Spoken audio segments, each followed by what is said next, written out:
and welcome back to Voyage of a Time Wanderer. Today I am here to share my MontgomerMay TBR.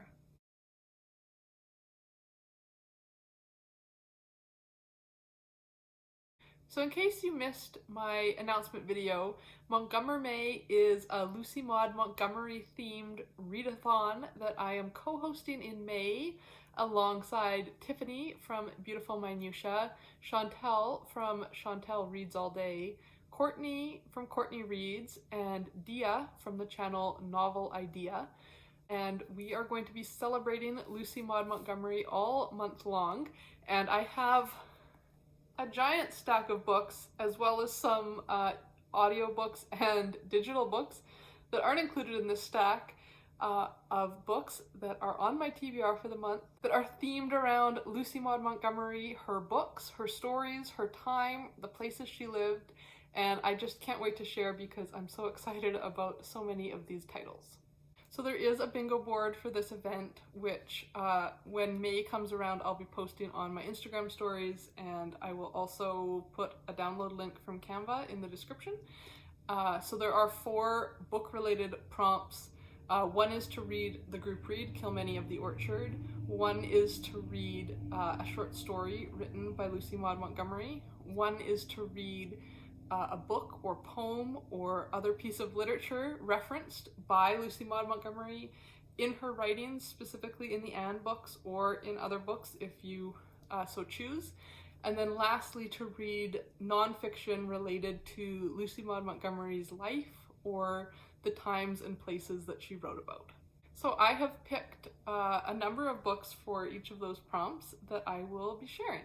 So the first book on my TBR is the group read, Kilmeny of the Orchard, and I love the illustration on the cover of the hard copy from my library. This is a really old edition. A lot of the Montgomery books at my library look like they're quite old. They've still got the little old school checkout pouches on the inside flap, which is kind of fun. At my library, they always put the date that the book was acquired on the inside flap, and it looks like this was acquired on October 3rd, 1972. So I'm assuming there are many people who have read this copy before me. So like I said, Kilmeny of the Orchard is our group read, and we will be having a discussion of this book on a live stream on Tiffany's channel on Saturday, May 27th at 4 p.m. Eastern Standard Time. So if you are reading along with this book and you want to come and chat in the comments while we discuss this book, we would love to have people there sharing their thoughts and opinions on this book. This is one of Montgomery's standalone books that I have never read yet, so it's always exciting to get some new to me Montgomery, and I have quite a bit of new to me Montgomery in this stack, which is really exciting.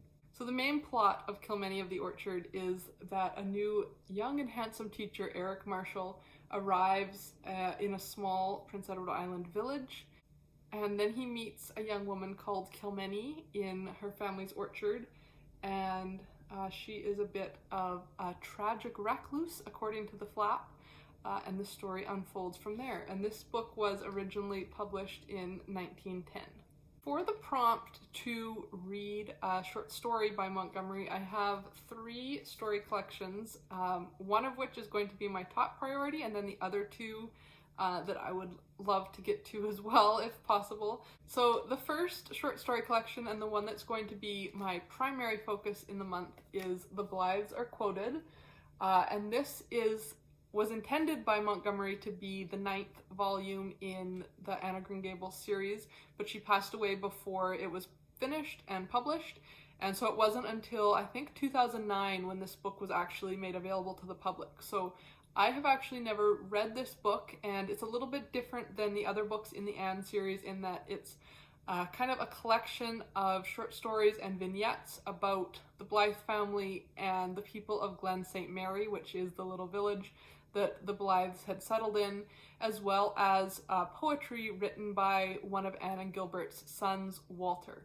And this book is divided into 2 halves. The first half is before the First World War, and the second half is after the First World War. So for example, this is a poem that when we get to the end here, is attributed to Walter Blythe, and then there's a little bit of commentary between Anne and Susan, who was one of their maids, kind of housekeeper nanny. And then there's actually a poem that's attributed to Anne Blythe, and then Dr. Blythe, Gilbert, as a reflection on it. So there's little poems throughout, as well as like regular short story format. This is the table of contents, so it shows part 1 and then part 2. It's quite a long book, so that's why I'm making this my priority. It's over 500 pages, so it's definitely not going to be a quick read, but I'm really excited to pick back up with Groen, Anne, and Gil and their children, and some of the characters that I remember from Rainbow Valley and Rilla of Ingleside, who were the townspeople of Glen St. Mary. And it will be really nice to have finally read this book and have seen what Montgomery envisioned as the capstone to the Anne series. Then the second short story collection that I would love to get to in May is The Story Girl. This is the first of the 2 short story collections that Road to Avonlea was primarily based on. So this is the stories of the story girl, who is Sarah Stanley, and tells about her time living with her King family cousins. It looks like there are 32 stories that make up the chapters of this book, and this one was also published in 1910. I have read many of the stories in this book before when I was younger, because I loved the show Road to Avonlea so much that I wanted to read the source material. I can't remember if I ever got all the way through the book or if I had just picked up some of the stories. So I'm not sure how familiar they're going to be from having read them before and from the TV show.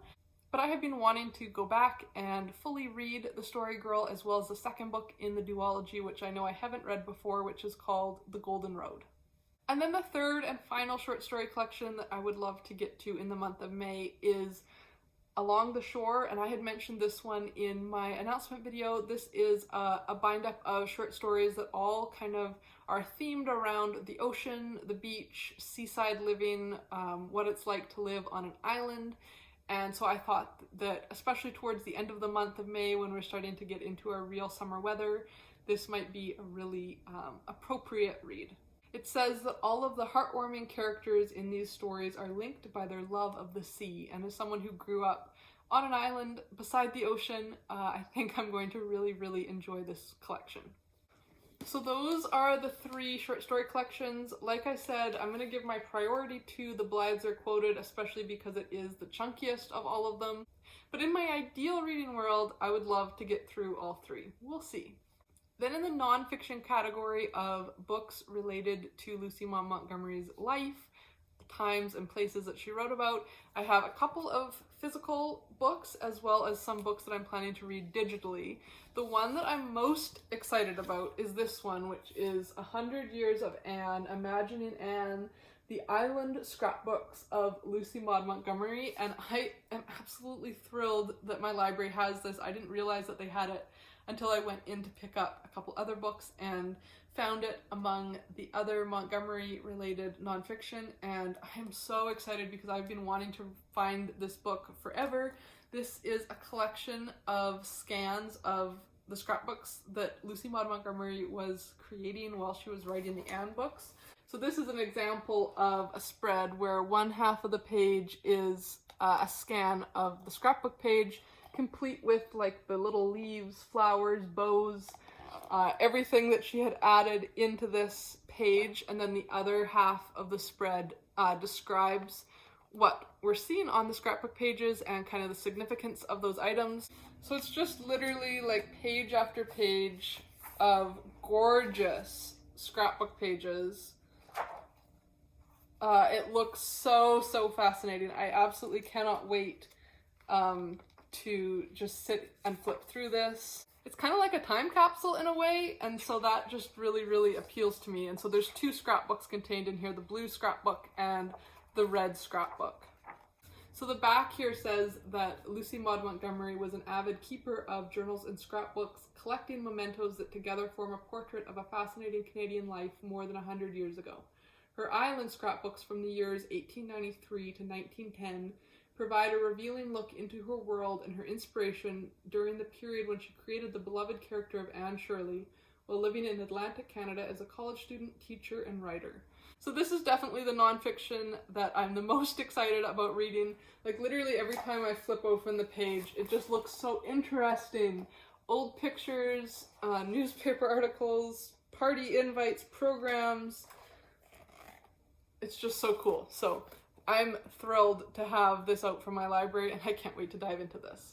The other nonfiction book that I got out of my local library is the first volume of the selected journals of Lucy Maud Montgomery. This is quite thick, and I'm not planning on reading this cover to cover. Really, I just want to dip into this during May to find out if it's something that I would want to buy, because I feel like reading people's journals is not always the most gripping reading, so it's more of a kind of book that I would probably want to own so that I could just pick it up, read a couple entries, put it aside, pick it up, read a couple entries. I don't think it's one that I would ever want to read cover to cover, but I've heard some excerpts from her journals which are really quite beautiful, so I am curious to see if it's something that I should be considering maybe purchasing for myself to have, or if it's something that maybe her life is so interesting that I will actually be engrossed into the journals and want to read it cover to cover. So there are also some photo pages in this edition, so kind of pictures that relate to what the journals are about at the time, and then there's just the year, the date, and her selected journal writings. So like I said, this is volume 1, which covers from 1889 to 1910, which is a very similar time frame to these scrapbook pages. So I'm thinking that as I read through this scrapbook book, I might augment it with a couple journal entries.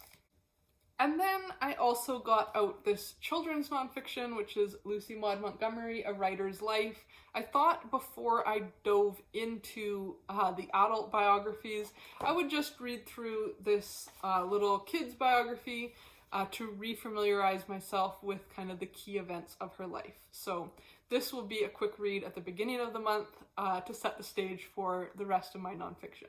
So I went back and forth a number of times about what biography I would pick to read.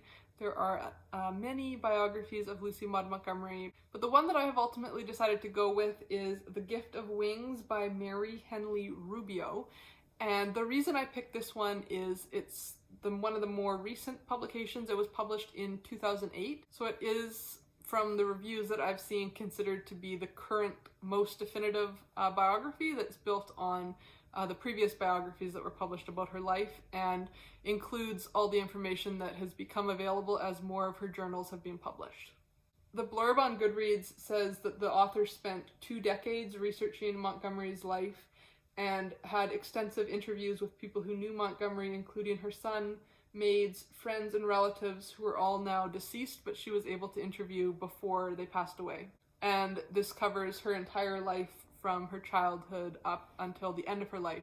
It is quite long. It's almost 700 pages, so I'm a little nervous about whether I'm going to be able to get through it, considering the stack of other books that I already have on my TBR.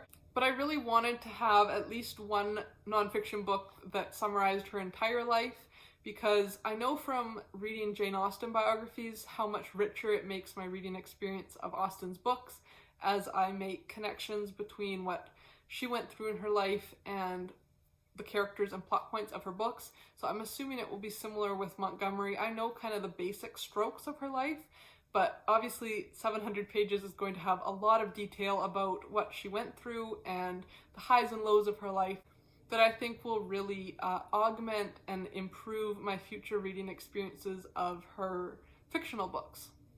Then the next nonfiction book that I'm hoping to read at least part of is Ella Montgomery and War, and this is an essay collection edited by Andrea Mackenzie and Jane Ledwell. Ever since I learned that Rilla of Ingleside is actually the only contemporarily written novel about the female experience of World War I in Canada, I have been fascinated by kind of Montgomery's connections and experiences with war, and so this essay collection sounds absolutely fascinating to me. and it includes essays about all of the major conflicts that Montgomery lived through and how that shaped her. So starting from her childhood, when she was 11 years old, it says that her father served in the Northwest Resistance of 1885. So this essay collection examines how through her novels and short stories, Montgomery engages directly with the global conflicts of her time from the Northwest Resistance up to the Second World War. Given the influence of her wartime writing on Canada's cultural memory, Ella Montgomery and War restores Montgomery to her rightful place as a major war writer and reassesses Montgomery's place in the canon of war literature. So especially given that the Blythes are quoted is split up into before the First World War and after the First World War, I thought reading some academic essays on how the First World War especially, but all of the conflicts that Montgomery lived through shaped her writing would be really interesting and presumably give me new insights into some of the topics that she chose to write about. And then the last nonfiction book that I'm hoping to pick up in MontgomerMay is Anne of Green Gables, My Daughter and Me, What My Favorite Book Taught Me About Grace, Belonging, and the Orphan in Us All by Lauralee Cracker. And the cover for this book is absolutely stunning. I love all those florals in the background. But this book is all about kind of the themes of adoption and belonging in Anne of Green Gables. And the blurb on Goodreads says, a charming and heartwarming true story for anyone who has ever longed for a place to belong. It all started with a simple question, what's an orphan? The words from her adopted daughter Phoebe during a bedtime reading of Anne of Green Gables stopped Lauralee Cracker in her tracks. How could Lauralee, who grew up not knowing her own birth parents, answer Phoebe's question when she had wrestled all her life with feeling orphaned, and learned too well that not every story has a happy ending? So Lauralee set off on a quest to find answers in the pages of the very book that started it all, determined to discover and teach her daughter what home, family, and belonging really mean. Anne of Green Gables, My Daughter and Me is a witty romp through the classic novel, a visit to the magical shores of Prince Edward Island, and a poignant personal tale of love, faith, and loss. So I thought this nonfiction book, which focuses more on our experiences as readers of Montgomery's work, would be kind of a nice contrast to the rest of my nonfiction, which is really focused on Lucy Maud Montgomery's life. And then the last prompt is to read some type of work of literature that's referenced by Lucy Maud Montgomery, and I have two works of literature that I'm hoping to pick up, both of which are referenced in Anne of Green Gables. The first is Ben-Hur by Lou Wallace. This is a book that I have been meaning to read for absolutely forever. I know I've had it on multiple other TBRs on my Booktube channel and I still haven't read it, but I have decided that I'm going to listen to it on audiobook, which always helps me get through kind of more intimidating classics that for whatever reason I don't feel like picking up physically. In Anne of Green Gables, there's a scene that I really remember where Anne is caught reading Ben-Hur when she's supposed to be doing homework at school by her teacher, Miss Stacy. And that's in both the book and the Anne movie. And ever since then, I have wanted to read Ben-Hur because I want to know what had Anne so absorbed that she couldn't even focus at school. She had to keep reading Ben-Hur to see what happened next. Ben-Hur is a classic work of biblical fiction, which was considered to be the most influential work of Christian fiction in the 19th century, and actually, when it was published, became the best-selling American novel of its time, and remained an all-time bestseller until it was dethroned by Gone with the Wind in the 1930s. The main character in this book is Judah Ben-Hur, who is a Jewish prince who is enslaved by the Roman occupiers, and later becomes a Christian and a chariot racer. And I think the scene in Anne of Green Gables focused on a suspenseful chariot race, and Anne had to find out whether Judah Ben-Hur was going to win his race or not. And then lastly, I would like to read the narrative poem Lancelot and Elaine by Alfred Tennyson. In the movie edition, that famous scene where Anne floats down the river in a boat and has to be rescued by Gilbert, she's reading The Lady of Shalott. But in the book, she's reading Lancelot and Elaine. This poem by Tennyson is in the world of the legends of King Arthur, which is kind of a realm that I haven't dived into very deeply besides watching a few episodes of Merlin as a teenager with my sister. But it's just such an iconic scene from the movie and from the books that I really wanted to read the source material that inspired Anne's harebrained scheme. So that is my MontgomerMay TBR stack. We'll see how many I get through. I'm going to prioritize reading at least one for each prompt. So that is Kilmeny of the Orchard for the group read, The Blythes Are Quoted for the short story prompt, Imagining Anne for the nonfiction prompt, and then Lancelot and Elaine for the poem or literature reference prompt. And those are the 4 that I definitely am going to read in May, and the rest I am going to get through as much as I can. And if by some miracle I end up having extra time at the end of May, I would love to pick up one of the books in the Anne series, probably either Anne's House of Dreams or Rilla of Ingleside for a reread. I would love to know if you're planning to participate in MontgomerMay, and if so, what book are you most excited to be reading? Are any of the books on my TBR also on your TBR? And I can't wait, it's just 1 week until MontgomerMay officially begins, and I can dive into this stack of Lucy Maud Montgomery related reading. So until next time, enjoy wandering through the pages of a good book. Bye.